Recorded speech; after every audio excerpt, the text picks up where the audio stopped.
Sa iba pang balita, suportado naman ng ilang mambabatas ang pagkakatalaga kay House Deputy Speaker Ralph Recto bilang bagong kalihim ng Department of Finance.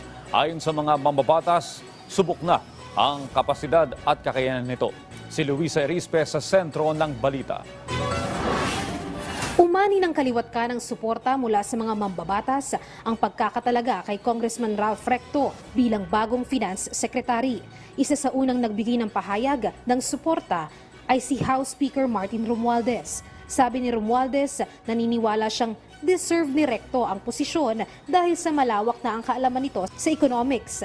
Binida rin ito na bukod sa pagiging dating senador at kongresista, naging kalihim na rin si Recto ng socio-economic planning at direktor ng NEDA, kaya karapat-dapat ito sa posisyon. Kahit naman ang minorya sa Kamara, suportado rin ang pagkakatalaga sa bagong kalihim. Sabi ni House Deputy Minority Leader Mujib Hataman, hindi na makakaila ang husay ng kongresista bilang Deputy Speaker at mambabatas. Kaya naniniwala siyang magiging matagumpay ang pagkakatalaga bilang kalihim sa kongresista.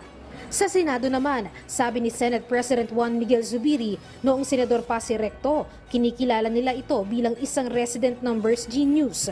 Di lang sa galing nito, bagkus sa kakayahan na makita ang malawakang mga implikasyon.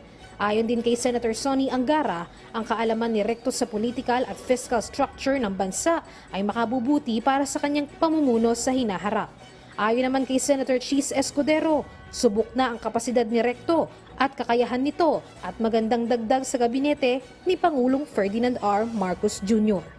Luisa Erispe para sa Bayan.